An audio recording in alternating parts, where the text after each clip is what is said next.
हमने कल पार्ट 1 में अखबार की दुनिया के बारे में देखा था। आज इस वीडियो में हम इसे कंटिन्यू करेंगे। समाचार प्रस्तुति। जैसा कि जान चुके हैं, समाचारों का कार्य किसी भी घटना के बारे में लोगों को सूचना देना होता है और इस तरह से किसी भी संवाददाता को समाचार से अपने विचार व्यक्त करने की बहुत कम गुंजाइश रहती है। किंतु कई बार देखा जाता है कि विवादास्पद समाचारों में संवाददाता अपने विचारों से मेल खाते तथ्यों अथवा अपने विचारों से मेल खाते विचार वाले व्यक्ति के कथनों को अधिक उजागर कर समाचारों को अपने अनुकूल बनाकर प्रस्तुत कर देते हैं और उस समाचार के पीछे उनकी विचारधारा अथवा विचार दृष्टि छुपी रहती है। आप एक ही विषय पर छपे अलग अलग समाचारों की तुलना करें तो इस बात को आसानी से समझ सकते हैं। मतलब कोई घटना घटी है, ओके, और उसका न्यूज़ जो है वो समाचार में छपा है, न्यूज़पेपर में छपा है। तो जो अलग अलग कंपनी के न्यूज़पेपर है, अलग अलग जो न्यूज़पेपर है उसमें उस घटना के बारे में सेम नहीं लिखा होगा। मतलब सब लोगों ने अपने अपने तरीके से उस घटना को रिप्रेजेंट किया होगा, ओके। तो एक ही टॉपिक पे एक ही घटना के बारे में अलग अलग तरीके से सारे जो अलग अलग न्यूज़पेपर वाले हैं वो लिखते हैं। लेकिन अखबार को किसी का पक्षधर अथवा विरोधी न होकर तटस्थ और निष्पक्ष रहना चाहिए। किसी का विरोधी भी नहीं होना चाहिए, उनको तटस्थ होना चाहिए अखबार वालों को, यानी कि ना उनको किसी की तरफ नहीं बोलना चाहिए। अधिकांश अखबार ऐसे ही होते हैं। यदि आपको अखबार पढ़ने की नियमित आदत है तो आप समाचारों की प्रस्तुति और समाचारों के तथ्यों को पढ़कर अपनी भी राय बना सकते हैं और समाचारों पर निष्पक्ष टिप्पणी कर सकते हैं। समाचारों पर आधारित संपादक की टिप्पणी को संपादकीय कहते हैं। अभी ये न्यू टॉपिक है, संपादकीय। संपादकीय क्या होता है? तो समाचारों पर आधारित संपादक की टिप्पणी को संपादकीय बोलते हैं। संपादकीय के लिए हर अखबार में बीच का एक पूरा पृष्ठ अलग से निर्धारित होता है। इसमें समाचारों पर संपादक की टिप्पणियां तो होती है, साथ ही समाचारों के विभिन्न पहलू पर आलोचनात्मक लेख और पाठकों की प्रतिक्रिया भी प्रकाशित की जाती है। संपादकीय में समाचारों अथवा घटनाओं पर संपादक को अपने विचार प्रकट करने की पूरी छूट होती है। मतलब कोई घटना घटी है तो उसके बारे में वो स्वतंत्र तरीके से अपने विचार रख सकता है। वैसा एक पूरा पेज अखबार में छपा होता है जिसमें हम अपनी भी कमेंट कर सकते हैं, ओके। बहुत से समझदार पाठक समाचारों को पढ़ने के तुरंत बाद संबंधित घटना के बारे में अपनी राय बना लेते हैं और अपनी प्रतिक्रिया व्यक्त कर देते हैं। लेकिन बहुत से पाठक ऐसे होते हैं जो संपादकीय में प्रकाशित समाचार के विभिन्न पहलुओं को जानने के बाद अपनी राय बनाते हैं। कुछ लोग होते हैं जो किसी घटना को सुन के या देख के अपनी राय दे देते हैं कि यार ऐसा नहीं, ऐसा होता तो अच्छा होता। लेकिन कुछ लोग ऐसे होते हैं कि वो सारे पहलुओं को समझकर क्या कैसे हुआ, कैसे घटना हुई वगैरह वगैरह समझकर फिर अपनी राय देते हैं। तो ये दो तरह के लोग होते हैं, ओके।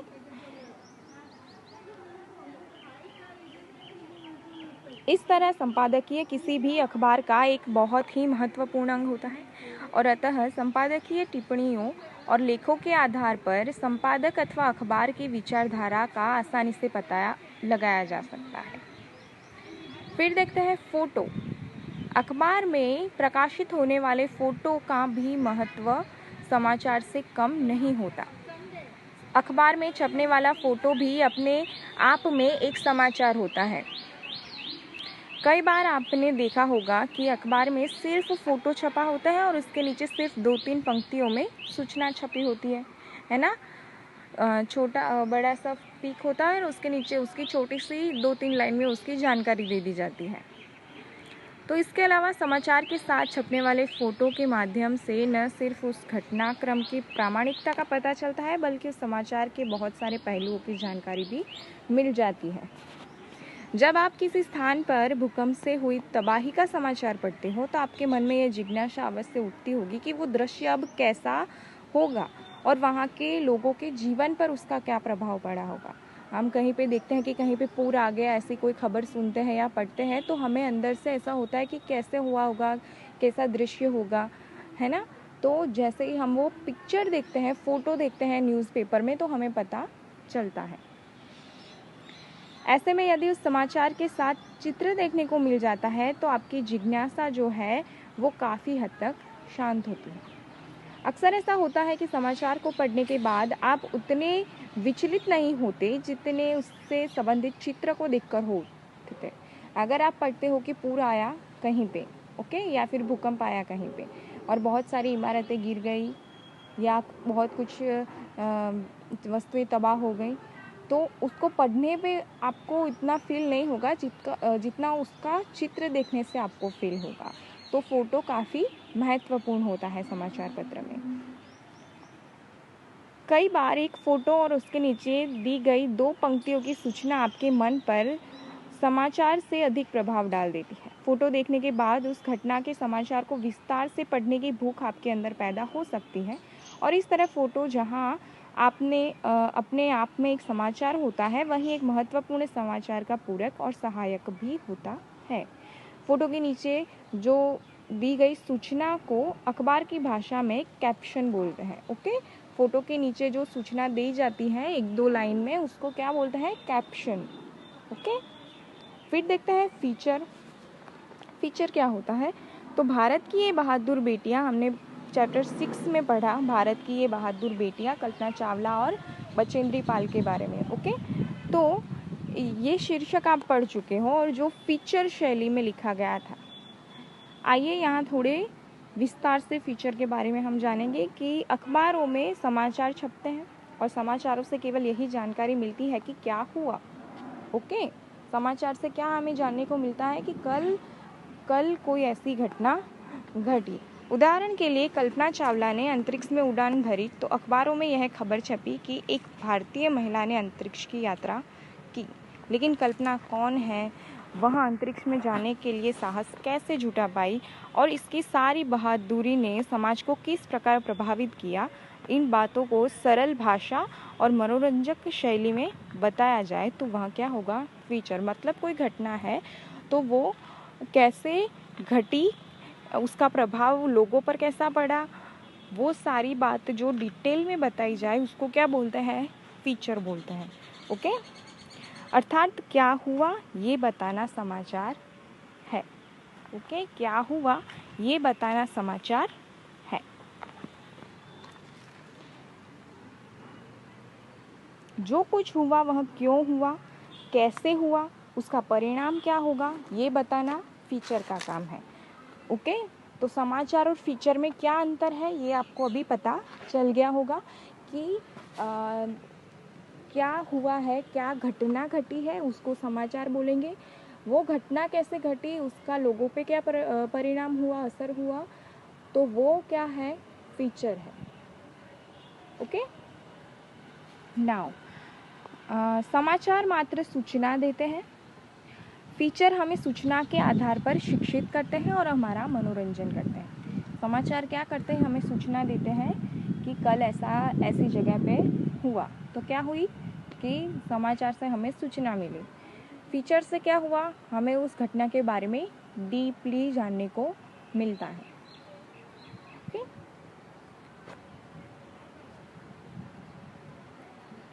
फीचर में इस बात का ध्यान रखा जाता है कि वो रोचक भी हो, वरना 3-4 पैराग्राफ में हम देखते हैं ना छोटे छोटे अक्षरों में उसके जो समाचार होता है, मेन हेडिंग होता है, उसके नीचे छोटे छोटे अक्षरों में उसका डीप कंटेंट लिखा जाता है। तो अगर वो रोचक नहीं होगा, पढ़ने में अच्छा मतलब बोरिंग होगा, तो कोई पढ़ेगा नहीं। तो ध्यान रखा जाता है कि जो फीचर है वो थोड़ा रोचक भी हो। फीचर कई प्रकार के होते हैं या हो सकते हैं, जैसे कि जन रुचि वाले, गंभीर विश्लेषणात्मक, हल्के फुल्के और मनोरंजन तथा व्यक्तित्व संबंधी। भारत की ये बहादुर बेटियां व्यक्तित्व संबंधित या पर्सनालिटी फीचर बोल सकते हैं। ओके, भारत की बहादुर बेटी ये एक फीचर है, जिसमें दो लड़कियों के बारे में बताया गया है कि वो अपनी लाइफ में कैसे आगे बढ़ी। ठीक है, तो वो कैसा फीचर हुआ, पर्सनालिटी फीचर हुआ या फिर व्यक्तित्व संबंधित फीचर हुआ। ओके, समझ गए। फिर नेक्स्ट देखते हैं कि लेख क्या होता है कि अखबारों में प्रायः 2 प्रकार के लेख प्रकाशित होते हैं। अखबार में कितने प्रकार के, 2 प्रकार के लेख होते हैं।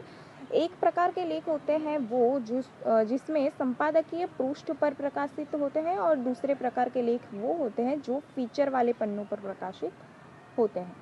एक कौन से, पृष्ठ पर, और दूसरे होते हैं वो फीचर वाले पन्नों पर। तो संपादकीय पृष्ठ पर जो प्रकाशित होते हैं वो लेखों की अनिवार्य शर्त होती है कि वे समाचार अथवा जो घटनाक्रम घटा है उस पर आधारित हो। लेकिन फीचर वाले जो पन्ने होते हैं उस पे जो लेख लिखा जाता है वो किसी भी क्षेत्र के संबंधित होता है। ओके, ये डिफरेंसेस जो है वो अपने नोटबुक में नोट करते रहना, ताकि लास्ट में फीचर क्या है, समाचार क्या होता है, लेख क्या होता है, ये सब मिक्स ना हो जाए। ओके, तो लेख 2 प्रकार के देखे हमने, कौन से, एक संपादकीय पृष्ठ पर प्रकाशित होते हैं और दूसरे कौन से होते हैं जो फीचर वाले पन्नों पे होते हैं। संपादकीय होते हैं वो क्या होते हैं कि समाचार अथवा घटनाक्रम पर आधारित होते हैं, और जो फीचर वाले पन्नों पे प्रकाशित होते हैं वो किसी भी क्षेत्र के संबंधित हो सकते हैं, या राजनीतिक हो सकते हैं, समाज, साहित्य, खेल, फैशन, फिल्म, व्यापार, पर्यटन वगैरह। ओके, इन कोई भी क्षेत्र के रिलेटेड फीचर हो सकता है। इसमें यह शर्त नहीं होती कि किसी घटनाक्रम पर आधारित हो। इसमें फीचर में ये शर्त नहीं कि कोई घटना घटे तो ही फीचर लिखा जाए। समझ रहे हो। समाचार क्या होता है, संपादकीय क्या होता है, संपादकीय पृष्ठ कोई घटना घटी है उस पर आधारित होता है, जबकि जो फीचर वाले पन्नों वाला लेख है वो किसी भी क्षेत्र का हो सकता है। यहाँ पे इतने क्षेत्र आपको दिखाए। इसमें यह शर्त नहीं होती कि वे किसी घटनाक्रम पर आधारित हो। इनमें सूचनाओं का होना अनिवार्य होता है। किसी समाचार या घटनाक्रम को आधार बनाकर भी फीचर लिखे जा सकते हैं। आजकल अखबारों की कोशिश होती है कि ऐसे ही लेख प्रकाशित किए जाएं जिनमें समाचार और सूचनाओं का अधिक से अधिक समावेश हो। इस तरह अब अखबारों में प्रकाशित होने वाले फीचरों में भी समाचारों और सूचनाओं को आधार बनाने की परंपरा तेजी से विकसित हुई है। नेक्स्ट देखेंगे कि साक्षात्कार यानी किसी व्यक्ति से बातचीत। ओके, इसे अंग्रेजी में क्या बोलेंगे, इंटरव्यू बोलेंगे। किसी व्यक्ति से बातचीत उसको क्या बोलेंगे, साक्षात्कार, उसको क्या बोलेंगे इंग्लिश में, इंटरव्यू। साक्षात्कार अखबार का एक अनिवार्य अंग है। यहाँ अपने में एक स्वतंत्र विद्या है, किंतु इसका उपयोग अखबार के अन्य अंगों में भी किया जाता है। इसका उपयोग समाचारों के लिए तो किया ही जाता है, साथ ही लेखों और फीचरों के लिए भी किया जाता है, और साक्षात्कार के सूचनाओं की प्रामाणिकता पुष्ट होती है। साक्षात्कार मुख्यत्वे आमने सामने बैठकर बातचीत के माध्यम से किसी विषय पर जानकारी प्राप्त करने को कहते हैं। कोई टॉपिक है, उसके बारे में आपको जानकारी चाहिए, तो आमने सामने बैठकर 2 व्यक्ति बातचीत करते हैं, उसको साक्षात्कार बोलेंगे। इंग्लिश में उसको क्या बोलेंगे, इंटरव्यू बोलेंगे। ओके, लेकिन आजकल फ़ोन पर ही बातचीत के आधार पर सूचनाएं प्राप्त कर दी जाती हैं। कुछ जानना है कि कहीं पे क्या हुआ है तो आप किसी अपने फ्रेंड को फ़ोन लगाओ तो भी आपको पता चल जाता है कि ये सही है कि नहीं है, क्या हुआ, कैसे हुआ, राइट। तो यह भी एक साक्षात्कार का तरीका ही है। फ़ोन पर बातचीत करके कुछ जान लो, वो भी एक साक्षात्कार भी हुआ। साक्षात्कार किसी व्यक्ति से किसी घटना, वस्तु, स्थिति, विषय वस्तु आदि की जानकारी प्राप्त करने के उद्देश्य से ही लिखा जाता है। साथ ही कुछ प्रसिद्ध व्यक्तियों से उनके जीवन के बारे में जानकारी प्राप्त करने के उद्देश्य से भी लिखा जाता है। बड़े बड़े जो कलाकार होते हैं, अभिनेता अभिनेत्री होते हैं, उनका इंटरव्यू लिया जाता है, उनके जीवन के बारे में जाना जाता है। हमने देखा है ना टीवी में कि वो सामने बैठे और उनका इंटरव्यू चल रहा होता है। ओके, तो ये भी एक क्या हुआ, साक्षात्कार हुआ। अखबार का एक स्वतंत्र अंग होते हुए भी साक्षात्कार इसके अन्य अंगों के लिए सहायक अंग के रूप में उपयोगी होता है। जैसे इससे विशिष्ट व्यक्तियों के बारे में जानकारी मिलती है और इससे समाचार सजीव और प्रामाणिक बन जाते हैं। इंटरनेट के माध्यम से वीडियो फोन का प्रयोग करके टेली कॉन्फ्रेंसिंग द्वारा भी साक्षात्कार किया जाता है। हम वीडियो कॉल करते हैं, 2-4 लोग मिलकर भी बात करते हैं किसी टॉपिक पे, तो वो भी क्या हो गया, साक्षात्कार हो गया। ओके, नेक्स्ट आता है व्यंग्य चित्र या फिर कार्टून जिसे कहते हैं। अखबारों में मुख्य रूप से 2 प्रकार के व्यंग्य चित्र या कार्टून छपते हैं। एक तो समाचार पर आधारित और दूसरे होते हैं शुद्ध मनोरंजन के लिए।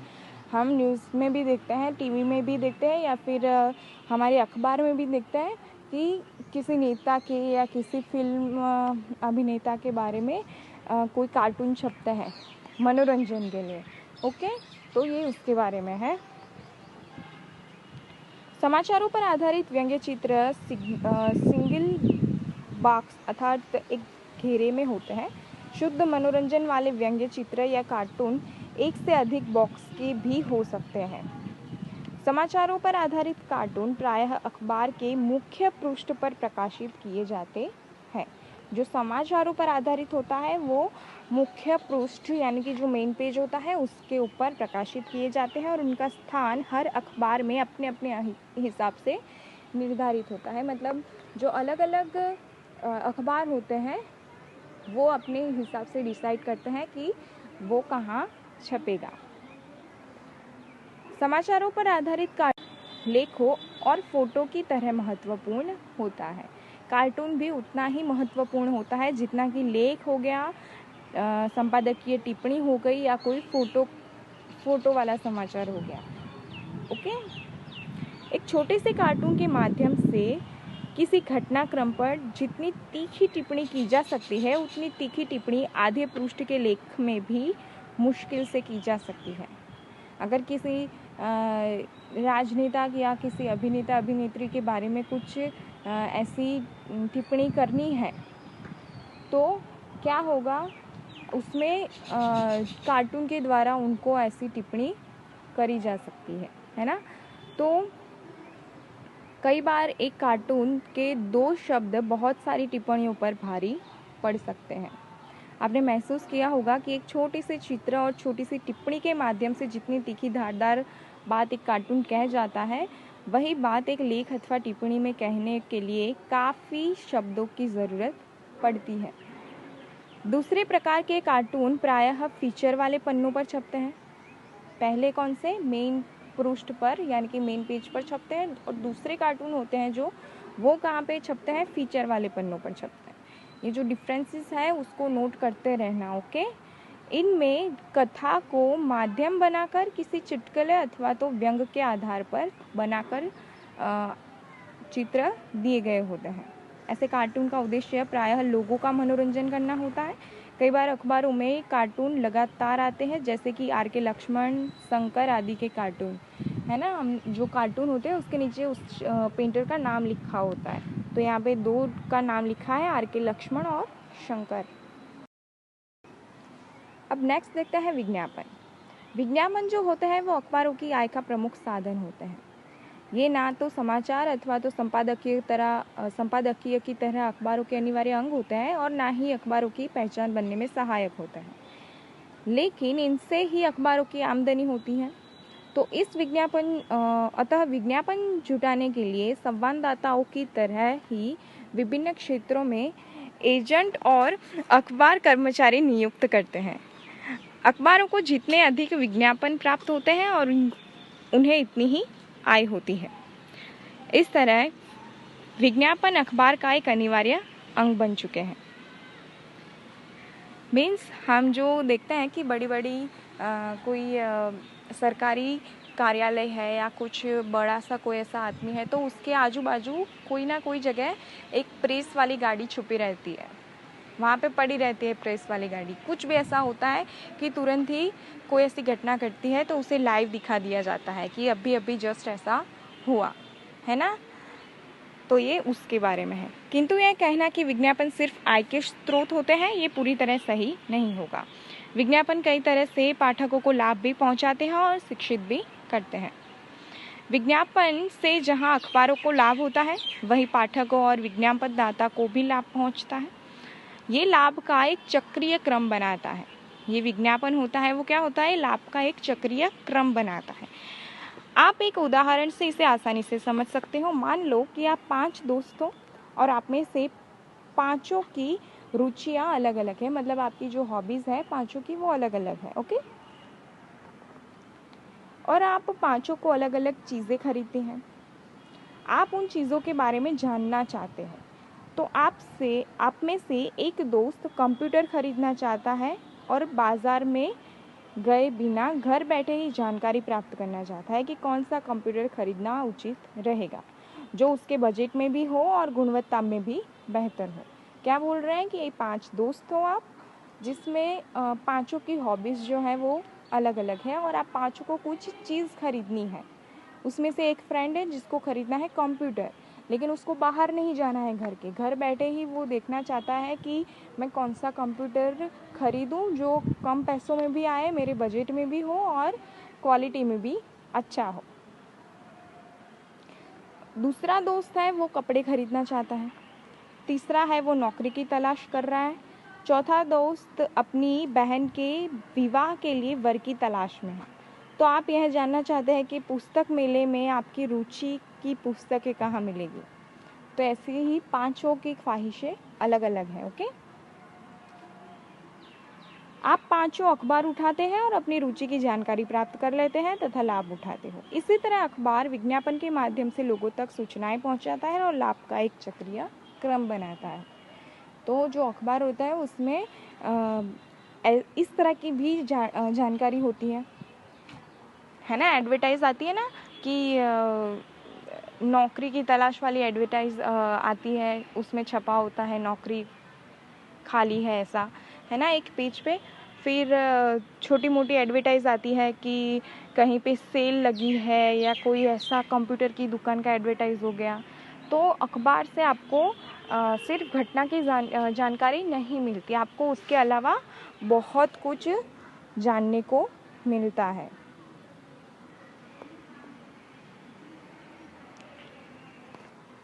तो इस तरह जो है लाभ का वो एक चक्रीय क्रम बनाता है। विज्ञापन के इस चक्रीय क्रम को निम्न रेखांकन के माध्यम से समझा जा सकता है। ये विज्ञापन दाता है जो विज्ञापन देता है और पाठक उसे पढ़ता है, और ये तीनों का फायदा किसे होता है, अखबार को होता है। ओके।